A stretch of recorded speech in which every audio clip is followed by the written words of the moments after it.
সুপ্রিয় শিক্ষার্থী, সংখ্যা সম্পর্কিত সমস্যার ধারাবাহিকতায় আজ দ্বিতীয় ক্লাস। আমরা এই অঙ্কটি দুটি নিয়মে সমাধান করার চেষ্টা করব। দুইটি ক্রমিক পূর্ণ সংখ্যা নির্ণয় করুন যাহাদের বর্গের অন্তর 47। এই অঙ্কটি সূত্রের সাহায্যে সমাধান করা যায়। একটি আছে বৃহত্তর সংখ্যা আর একটি আছে ক্ষুদ্রতর সংখ্যা। বৃহত্তর সংখ্যা এবং ক্ষুদ্রতর সংখ্যার সূত্র দুটি আগে লিখি। তো বৃহত্তর সংখ্যা সমান সমান বর্গের অন্তর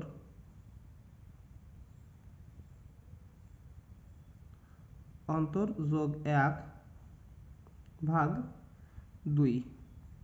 তাহলে বৃহত্তর সংখ্যাটি কত হবে? বর্গের অন্তর দেওয়া আছে 47 যোগ 1 ভাগ 2 সমান 48 ভাগ 2 সমান 24। তাহলে বৃহত্তর সংখ্যাটি যদি হয় 24, তাহলে ক্ষুদ্রতর সংখ্যাটি হবে 23। এটিই হলো উত্তর।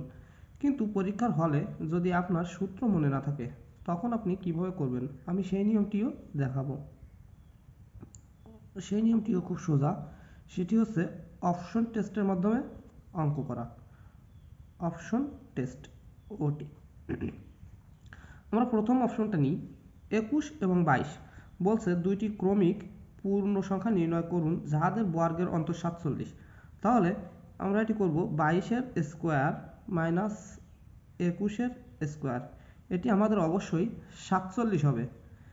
এটির উত্তর অবশ্যই 47 হবে। যদি 47 হয় তাহলে এটি উত্তর। তো 22-এর স্কোয়ার করলে হয় 484 এবং 21-এর স্কোয়ার করলে হয় 441। এবার এদের পার্থক্য যদি 84 না হয় তাহলে এটি উত্তর হবে না। বিয়োগ করে দেখি, 3 4, এটা হয় 43, তাহলে এটি উত্তর নয়। আমরা পরের অপশনটি টেস্ট করি। 24-এর স্কোয়ার মাইনাস 23-এর স্কোয়ার, এটি করে দেখি। 24-এর স্কোয়ার করলে হয় 576 এবং 23-এর স্কোয়ার করলে হয় 529।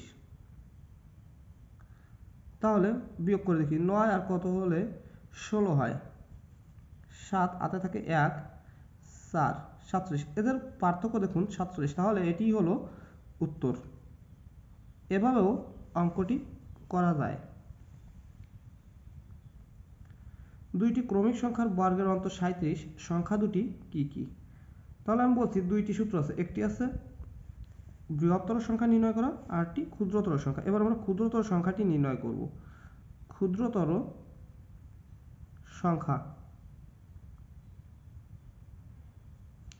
সমান সমান বর্গের অন্তর বিয়োগ 1 ভাগ 2। তো বর্গের অন্তর দেওয়া আছে 37 বিয়োগ 1 ভাগ 2, 37 থেকে 1 বাদ দিলে 36 ভাগ 2 সমান সমান 18। তাহলে এটির উত্তর হবে 18 এবং 19।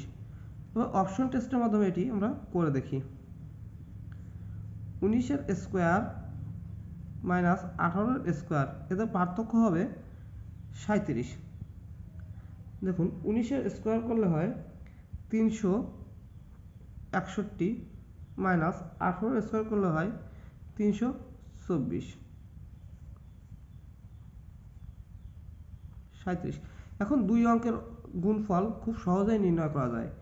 এ নিয়ে একটি ভিডিও আছে, আপনারা দেখে নেবেন কিভাবে দুই অঙ্কের সংখ্যার গুণফল সহজে বের করা যায়।